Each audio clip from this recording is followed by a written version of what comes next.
vamos a bendecir al Señor teniendo buena comunión entre nosotros. Y ahora sí, entramos en la palabra y vamos a ir al libro de Romanos o a la carta de Romanos capítulo 13 y vamos a leer ahí dos versículos. Romanos 13, versículos 11 y 12. Lo voy a leer en la versión Dios habla hoy. Y dice así su palabra: en todo esto, tengan en cuenta el tiempo en que vivimos. ¿Qué día es hoy? Fecha 16 de noviembre de 2025. ¿Será a eso que se refiere Pablo? Tengan en cuenta el almanaque. Está bien que sepamos la fecha, pero Pablo está refiriéndose a otra cosa. Dice, en todo esto tengan en cuenta el tiempo que vivimos. Fíjate a qué se refiere Pablo con esta exhortación. Y sepan que ya es hora de despertarnos del sueño. Así que si alguno se duerme ahí al lado tuyo, ministrale imponele las manos para que se despierte. ¿Está bien? Tenés permiso del cielo. Tampoco tiene que ver con dormirse del sueño. Fíjate que está usando alegorías Pablo. Tener en cuenta el tiempo que estamos viviendo y a que no nos durmamos espiritualmente. Sigue diciendo, porque nuestra salvación está más cerca ahora que al principio cuando creímos en el mensaje. Acá hay algunos que ya tienen más de 60 y de 70 y. A ver, alguno que me diga cuántos años hace que conoció al Señor, de los que hace mucho tiempo. Eduardo. 65. 65 años que conoces al Señor. Diana. De los 13. De los 13 años. O sea. No, vamos a preguntar para no entrar en. Mucho. ¿Alguno más que me diga, Nelda, cuántos años hace que conoces al Señor? 65 también. Bien. ¿Algún otro? Sí. 52, justo. 40. Y así podríamos seguir, sí, Jorge. 64. Bueno, a todos ustedes y al resto, escuchen esta palabra. Dice Pablo, nuestra salvación hoy, 16 de noviembre de 2025, está más cerca ahora que al principio. Mucho más cerca ahora que al principio cuando creímos en el mensaje. Y vuelve a usar otra imagen, otra alegoría. La noche está muy avanzada y se acerca el día. Por eso dejemos de hacer las cosas propias de la oscuridad y revistámonos de luz como un soldado se reviste de su armadura. Dejemos de dormir, despertemos del letargo, salgamos de ese adormecimiento y de esa nube que nos tiene como somnolientos, como perezosos, como que no sabemos qué día es, qué hora es, qué está pasando. Despertemos de esa situación, dice Pablo, les dice a los romanos, porque la salvación de ustedes está más cerca que cuando creyeron. La noche está muy avanzada, está a punto de amanecer, en otras palabras. Y como ya se está por hacer de día, y de vuelta no está hablando del horario del día, sino del tiempo de la llegada del Señor Jesucristo. Porque el Señor Jesucristo vuelve y vuelve pronto. Y no nos podemos dormir. ¿Está bien que trabajemos? Por supuesto que sí. ¿Está bien que nos ocupemos de las cosas que tenemos que cuidar? Por supuesto que sí. Pero hermanos, no nos durmamos, porque dormirnos significa, entre otras cosas, estar tan absortos, tan metidos, tan dedicados a las cosas del aquí y del ahora, que perdemos de vista la prontitud con la que el Señor vuelve. Eso es estar dormidos, eso es no despertarnos del sueño, eso es no tener en cuenta el tiempo en que vivimos. Y esta exhortación yo la recibo porque yo necesito estar atento a estas cosas y espero que vos también, porque sos parte de la iglesia. Y Dios quiere que entendamos los tiempos que estamos viviendo. Ocupémonos, cuidemos lo que tenemos que cuidar, pero no nos aferremos desmedidamente a estas cosas, porque todo lo que tiene este mundo pasa. El mundo y sus deseos pasan, pero el que hace la voluntad de Dios permanece para siempre. Y esta es palabra que tiene que alentarnos cada día. ¿Para qué? Para que equilibremos los tantos, para que no nos llenemos de ansiedad y de preocupación y de tristeza, tanto que nos perdamos de vista el gozo del Señor que viene pronto, donde vamos a estar con Él y no va a haber más sufrimiento, más llanto, más dolor ni más enfermedad. Vamos a estar por la eternidad con el Señor. ¿Sí? Dejo esto como presentación y nos vamos al libro de los Hechos, capítulo 2.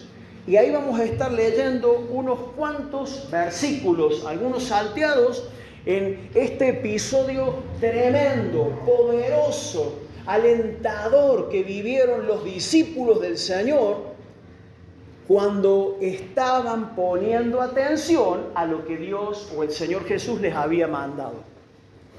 Hechos capítulo 2. Y dice así: cuando llegó el día de Pentecostés, estaban todos unánimes. Qué bueno ver esta noche que prácticamente no sobran sillas. ¿Sí? Qué bueno que podamos estar juntos. ¿No te alienta el corazón? ¿Cuánto bien nos hace? Seguro que todos traemos algún entripado, seguro que todos traemos alguna dolencia o alguna necesidad, pero qué bueno que aún con esas circunstancias, como nos decía Miriam, podamos estar adorando al Señor y abriendo el corazón para que aún en las cosas difíciles podamos experimentar la paz del Señor, la presencia del Señor. Estaban todos unánimes juntos. Verso 2. Y de repente vino del cielo un estruendo como de viento recio que soplaba, el cual llenó toda la casa donde estaban sentados. Y se le aparecieron lenguas repartidas como de fuego, asentándose sobre cada uno de ellos. Esto siempre ha dado pie a la imaginación y no vamos a entrar a describir cómo eran las lenguas de fuego. Quédense tranquilos que no quemó a nadie. Pero lo cierto es que eso que ocurrió y eso que se manifestó sobre los discípulos fue para bien y fue una demostración del poder de Dios y de la presencia de Dios en ellos. ¿Y qué ocurrió? Fueron todos llenos del Espíritu Santo y comenzaron a hablar en otras lenguas según el Espíritu les daba que hablasen.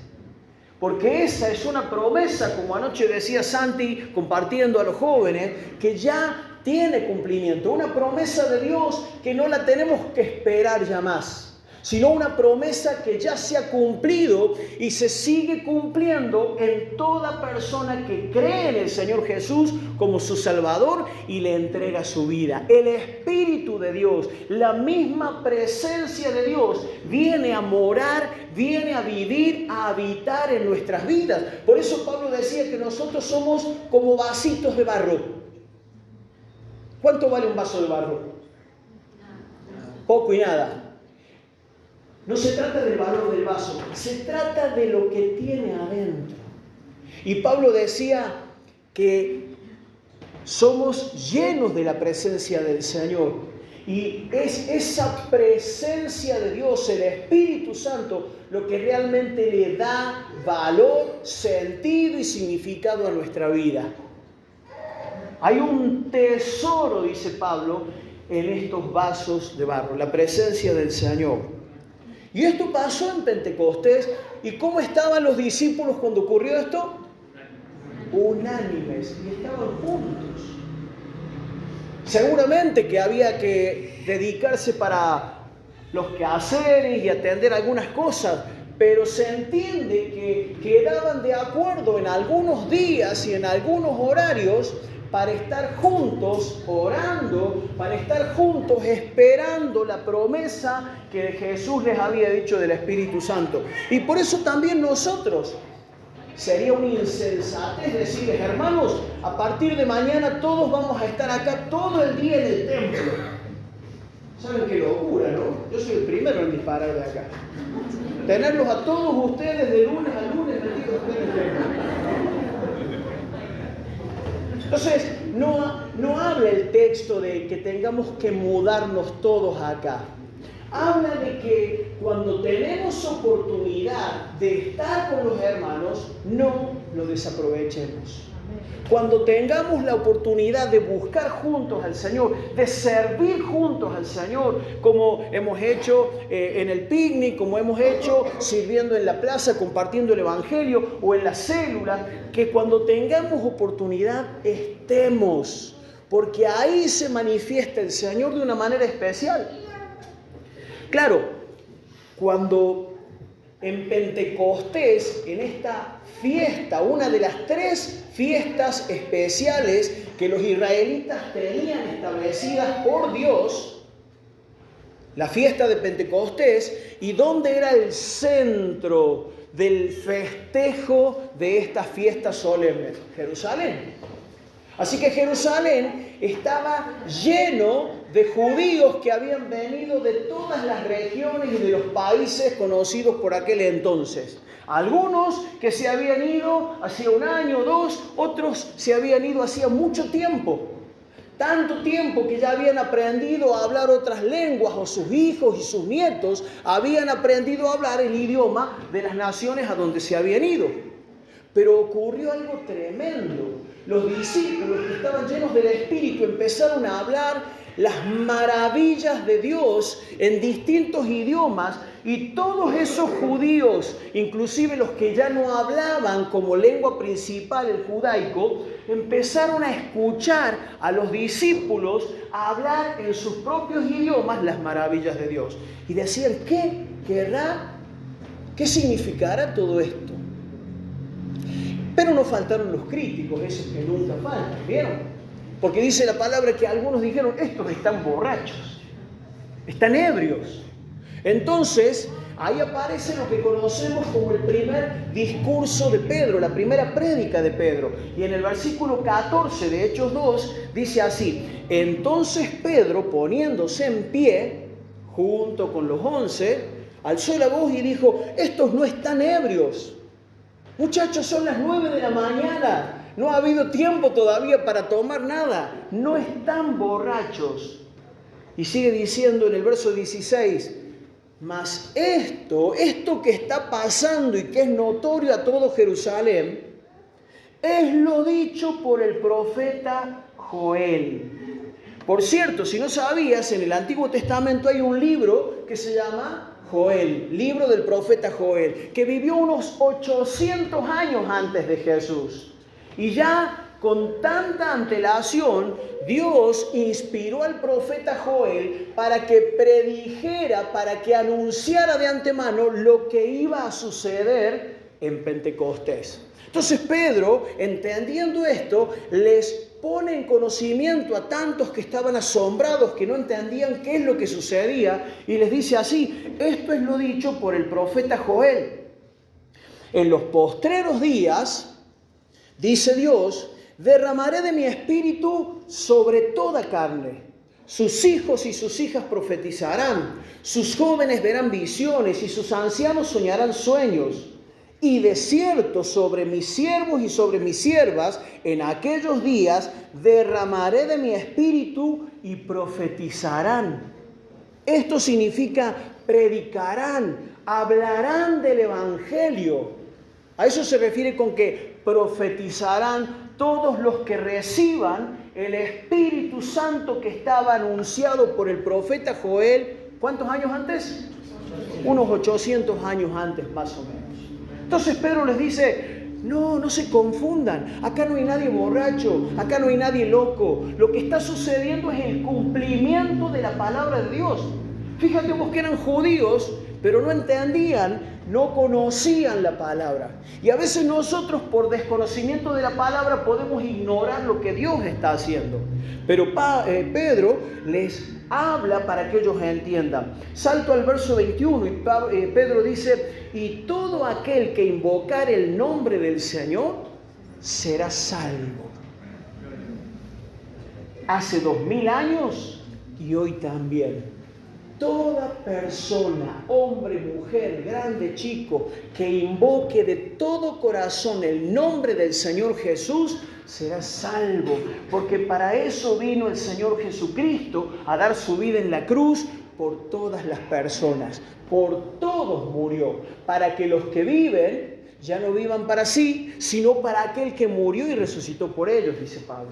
Entonces, todo aquel que invoque el nombre del Señor recibe salvación, perdón de pecados. Y si vos estás en una condición de sentirte culpable, de sentirte frustrado, de que has hecho las cosas mal, de que has ido a contramano, déjame que te diga que para vos también es esta palabra, como lo es para todos nosotros. Jesús no vino a buscar a los que se creen justos, porque si no, ninguno de nosotros tendría chance. Jesús vino a buscar a los que están dispuestos a reconocer sus pecados y a confesarlos arrepintiéndose.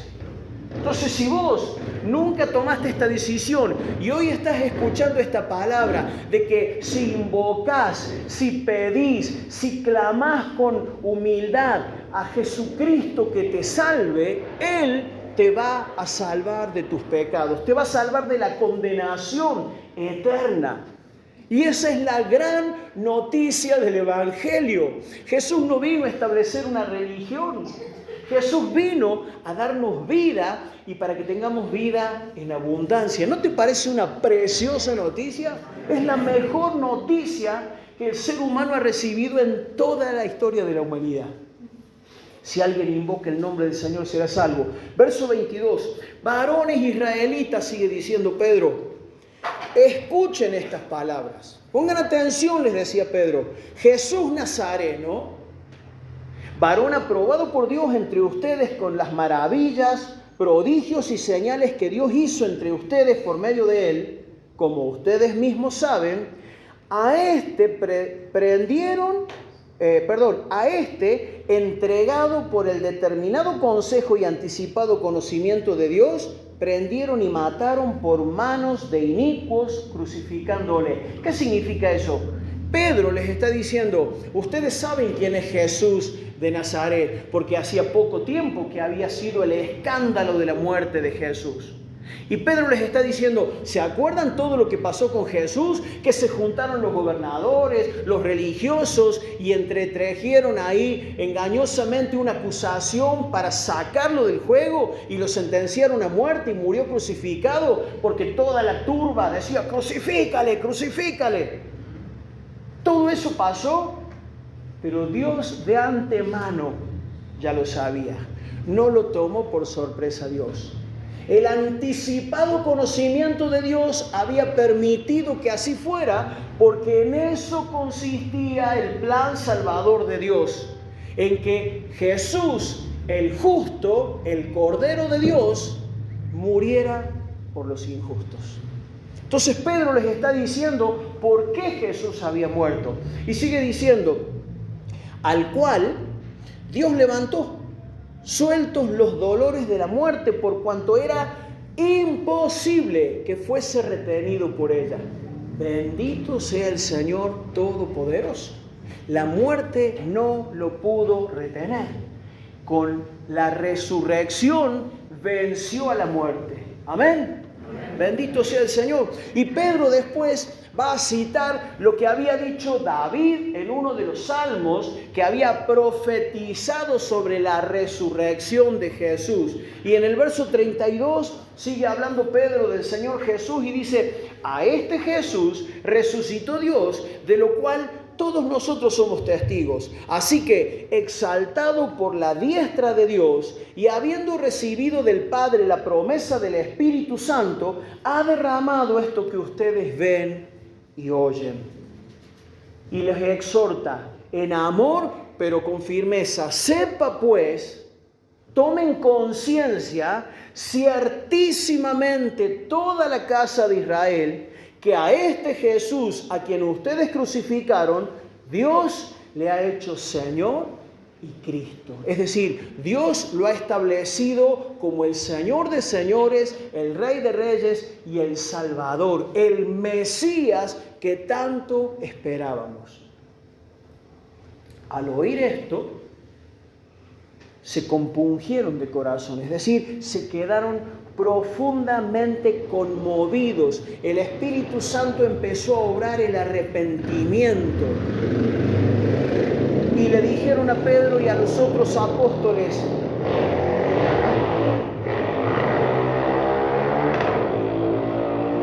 varones hermanos, ¿qué haremos?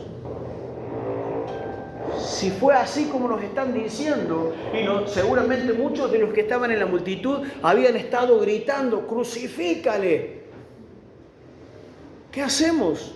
Porque estuvimos ahí y nosotros también bajamos el pulgar, gritando y vociferando que mataran a Jesucristo. Entonces preguntaron: ¿qué haremos? Y dijeron, Pedro les dijo: arrepiéntanse y bautícese cada uno de ustedes en el nombre de Jesucristo para perdón de los pecados, y recibirán el don, recibirán el regalo, la presencia del Espíritu Santo. Y les dice, afirmando el amor de Dios sobre sus vidas: es para ustedes la promesa. Es para ustedes. La promesa de la salvación es para ustedes, es para sus hijos y para todos los que están lejos, para cuantos el Señor nuestro Dios llamare. ¿Quiénes eran los que estaban lejos? ¿Los que estaban al fondo de toda la multitud? ¿Los que estaban viviendo en las orillas de Jerusalén? ¿Los que estaban en otras naciones? Fíjate cómo dice la Nueva Traducción Viviente. Pedro les dijo a los que estaban ahí: para ustedes es la promesa, para sus hijos, la promesa de salvación, incluso para los gentiles, es decir, para todos nosotros que no somos judíos. Incluso para los gentiles, es decir, para todos los que han sido llamados por el Señor nuestro Dios. Dice el verso 40, y con otras muchas palabras testificaba y les exhortaba diciendo: sean salvos de esta perversa generación. En otras palabras, dejen de vivir lejos de Dios. Dejen de vivir la vida a su manera.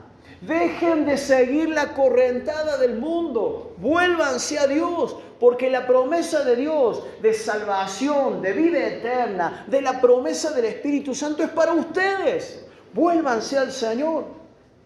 Así que los que recibieron su palabra fueron bautizados. ¿Te recuerda algo eso? Y se añadieron aquel día como 3.000 personas. Casi igual que nosotros. Nosotros fueron 3 los que se bautizan. Nos faltaron el mismo. Pero hermanos, cuánto gozo se vive en los tiempos de bautismos. Los que se bautizaron, las familias que recibieron el testimonio, los hermanos que veíamos ahí, a estas hermanas dispuestas a dar el paso de obediencia. ¡Qué bendición! Imagínate la fiesta que habrá sido el bautismo de aquellos 3.000. Menos mal que no bautizó Sandra en aquel entonces, porque con todo lo que les dijo a cada una de las 3, imagínense si le hubiera hablado así a los 3.000, ¿no? No, que no está. Pero me va a escuchar. Y sé que se va a enterar. ¡Qué gozo cuando ocurren estas cosas! ¿Saben por qué? Porque se replica lo que pasa en el cielo. Jesús dijo que hay gozo en los cielos cuando un pecador se arrepiente, ¿sí o no? Entonces, si en el cielo hay fiesta, naturalmente en la familia de Dios acá en la tierra va a haber gozo. Porque tiene que ver con gente que está entendiendo la voluntad de Dios y está dando ese paso. Y los que se han bautizado ya, algunos hace poquito, otros hace muchos años, trae a la memoria ese momento y dale gracias al Señor porque vos pudiste un día dar ese paso, que no tiene que ver con obedecer una ley de la Iglesia Bautista, no, es lo que Jesús estableció. Por eso de paso te aliento, si todavía no te has bautizado, toma la decisión. En aquel entonces no hubo ni siquiera un curso de bautismo. Ese mismo día creyeron y se bautizaron, pero obviamente estaban entendiendo lo que hacían, ¿no? Así que los que recibieron su palabra fueron bautizados y se añadieron aquel día como 3.000 personas. Y perseveraban, escucha bien con atención, perseveraban en la doctrina de los apóstoles, o sea, en la enseñanza que le daban los apóstoles sobre la palabra de Dios. Perseveraban en la comunión unos con otros, perseveraban en el partimiento del pan y en las oraciones. Perseveraban. Y eso es lo que quiero dejar que quede en el aire y en tu cabeza y en la mía, hermanos queridos. La necesidad de que perseveremos, que sigamos juntos buscando al Señor, adorándole, creciendo en el conocimiento de la palabra, alentándonos mutuamente. Y si alguno está a media máquina, que no falte un brazo que lo impulse, que no falte un oído que le escuche, que no falte una palabra de aliento. Todos lo necesitamos. Y de la misma manera que aquellos hermanos perseveraban, así nosotros también lo podamos hacer. Verso 44. Todos los que habían creído estaban juntos y tenían en común todas las cosas. Y dice que vendían las propiedades, vendían sus bienes y los repartían para cubrir las necesidades de cada uno, ¿no? Y perseverando unánimes cada día, vuelve a hacer énfasis en esto, en el templo, partiendo el pan en las casas, en las células podríamos decir, comían juntos con alegría y sencillez de corazón, alabando a Dios, tenían favor con todo el pueblo y el Señor añadía cada día a la iglesia los que habían de ser salvos. ¡Qué tremenda experiencia de fe! ¿Y por qué no podemos anhelar que estas cosas ocurran entre nosotros? Yo no sé si se van a convertir 3.000 un solo día. No sé si vamos a poder bautizar tanta gente. No sé si Carlos nos va a dar permiso para ir a la villa con 3.000 para bautizarse en el caso de que lo hubiera. Pero digo, más allá de la cantidad, porque es el Señor el que añade. Pero qué importante, hermanos queridos, que podamos perseverar en la fe, en la familia de Dios, entendiendo el tiempo que estamos viviendo, que ya es hora de levantarnos del sueño, que nuestra salvación y la venida del Señor está más cerca de nosotros que cuando creímos. Y que no podemos dejarnos distraer ni absorber por las cosas de este mundo, porque el Señor viene pronto y tenemos que prepararnos para eso, hermanos.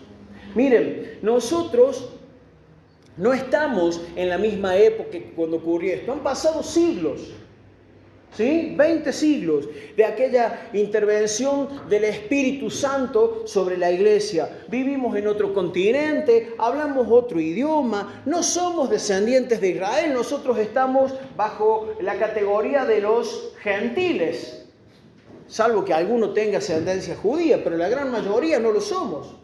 Pero aún así, aunque hay muchas cosas que no tenemos en común, nosotros no celebramos la fiesta de Pentecostés como los judíos la celebran.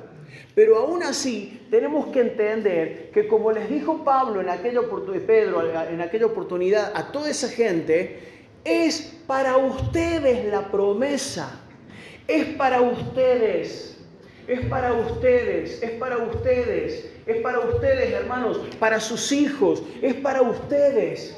Ténganlo presente, la promesa del Espíritu Santo es para tu vida, es para tus hijos y para todos los que crean e invoquen el nombre del Señor. como no somos del pueblo de Israel, no tenemos su lenguaje, no tenemos sus costumbres, pero sí tenemos lo que había anunciado Joel, la promesa del Espíritu Santo, para que cuando el Espíritu Santo de Dios venga a nuestra vida, podamos entender el tiempo que vivimos, podamos entender la palabra, podamos vivir conforme a la palabra, porque eso trae paz, eso trae seguridad, eso nos permite, como dice el salmista en el Salmo 4, en paz me acostaré y así mismo dormiré, porque tú, Señor, me haces vivir confiado. Y eso no tiene precio, no se puede comprar ni con todo el oro del mundo. Y Dios nos lo quiere dar cuando nosotros invocamos su nombre y le damos lugar como Señor sobre nuestra vida. Entonces, hermanos, aunque no somos del pueblo de Israel, esa promesa del Espíritu Santo está hoy latente, esperando que en fe alguien la tome. Y se nos exhorta como pueblo de Dios a perseverar juntos. Se nos exhorta como familia de Dios a no separarnos, a no dividirnos, a que podamos estimarnos unos a otros y a veces perdonarnos unos a otros y pasar por alto las ofensas, porque esto habla de un espíritu maduro, porque somos un cuerpo. Mirá, nadie vino hoy a la reunión y se dejó olvidada las orejas arriba de la mesa. Te podés haber olvidado de los anteojos, te podés haber olvidado del audífono, pero no te olvidaste de las orejas. Nadie dejó los brazos colgados en el placar, porque el cuerpo funciona, vive y se desarrolla como tal. El cuerpo funciona completo. Podemos olvidarnos de los accesorios. ¿Alguna vez te pasó que te diste cuenta cuando reaccionaste que te habías puesto un zapato de un color y otro de otro? O una media de un color y otra de otra. Eso puede pasar con los accesorios. Pero el cuerpo siempre va completo y se mueve completo y funciona completo. Entonces nosotros tenemos que entender que el Señor nos está llamando a perseverar juntos, unánimes, en la oración, en la comida. Miren, cada vez que nos juntamos con los varones de la célula tenemos oportunidad, algún cafecito, algún criollito, a veces nos comemos otra cosa y es una bendición. Nos falta la palabra, nos falta el tiempo para orar, nos falta el tiempo para charlar, para reírnos, la pasamos muy bien. Pero compartimos juntos. Por eso te aliento, hermano, en el nombre del Señor, a que consideres, esto no tiene que ver con vivir una religión, esto tiene que ver con vivir la vida que Dios ha soplado sobre la iglesia. Tiene que ver con la obra del Espíritu de Dios que nos une, aunque somos tan diferentes en muchos aspectos, tenemos gustos diferentes, podemos discutir un montón de temas, inclusive religiosos, pero aún así permanecer juntos, perseverar en la oración, en la enseñanza de la palabra, en la comunión, en el compartir el pan, los alimentos, la Santa Cena. No podemos perdernos de eso, hermanos. El enemigo está disparando munición gruesa, llenándonos de argumentos para que nos dividamos, para que nos peleemos, para que nos miremos con mala cara, con sospechas. Tenemos que entregar todo eso al Señor y poner la obra del Espíritu Santo por encima de todos nuestros pareceres, nuestros gustos, nuestras mezquindades. No solamente a nivel de la iglesia, a nivel de la familia. Si tu familia está pasando por tiempos de chispazos medio frecuentes, clama para que el Espíritu Santo obre en tu vida, en la vida de tu cónyuge, de tus hijos, de tus padres. Si no conocen al Señor, háblales, predicales, Decirles que está la promesa esperando por ser dada a todo aquel que invoque el nombre del Señor. Porque esto es lo que Dios quiere para este tiempo.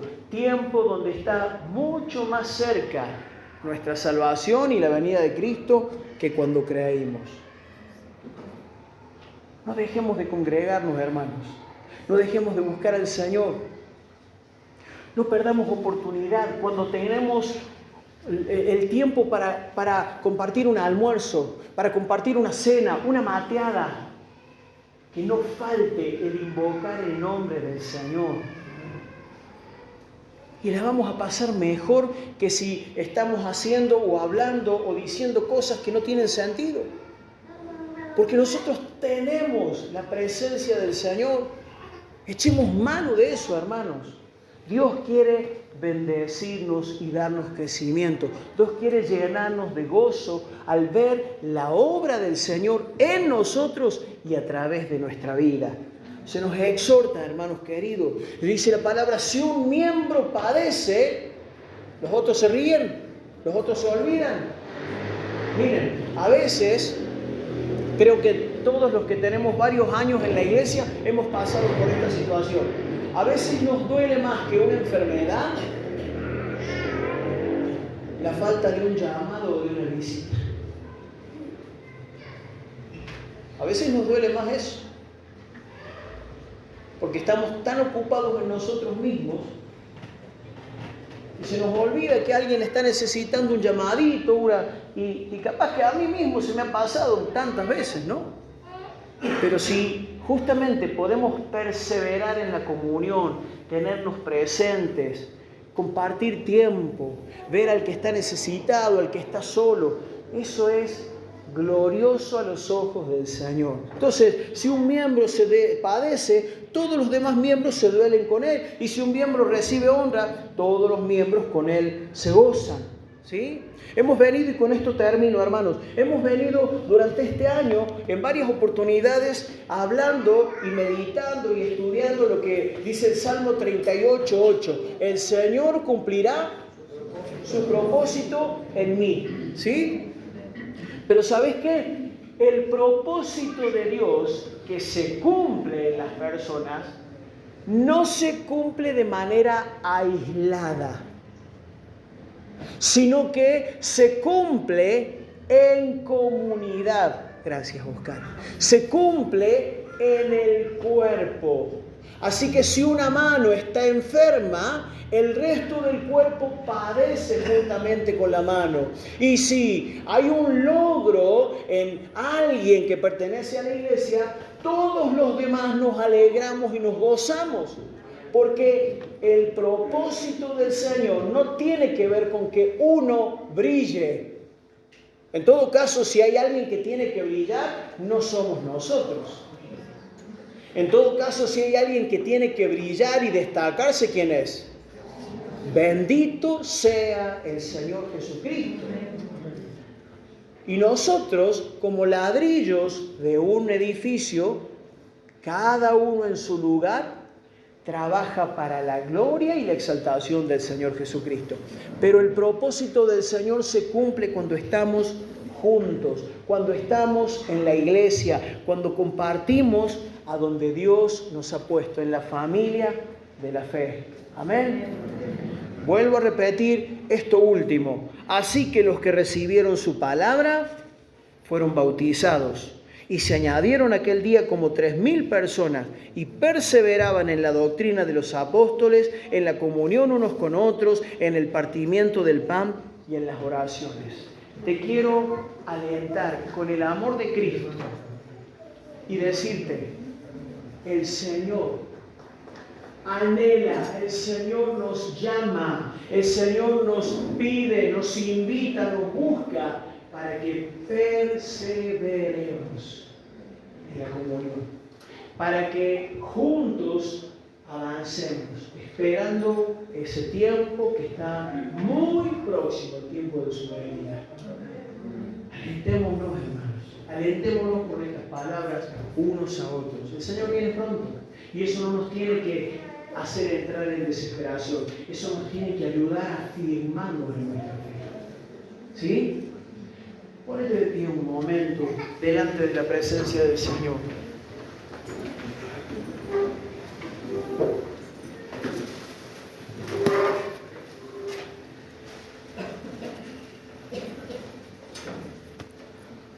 Si ya creíste en el Señor, el Espíritu Santo está en tu vida. Aunque también dice la palabra que a veces lo contristamos al Espíritu Santo. Porque si viene alguien y con amor te dice, necesitas ordenar esto en tu vida. Sí, ya lo voy a hacer. Y vuelve esa persona y te dice, mirá, ten en cuenta que esto es importante, no lo dejes pasar más tiempo. Ordena este aspecto de tu vida. Bueno, ya está, me estoy ocupando de otras cosas.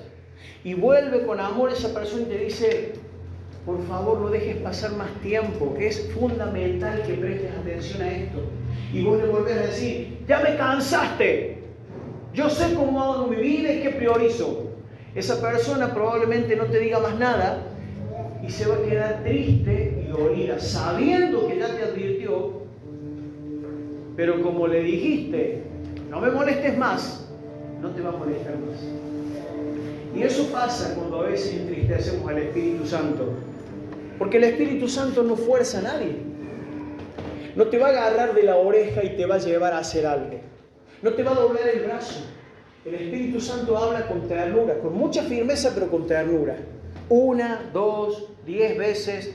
Pero a veces nosotros lo entristecemos, lo acallamos. Entonces, a lo mejor es tiempo de reconciliarte con el Señor, de reconciliarte con la presencia preciosa, gloriosa del Espíritu de Dios, de volver a decirle, Espíritu Santo de Dios, aquí estoy, quiero ser un altar, quiero sujetarme a vos.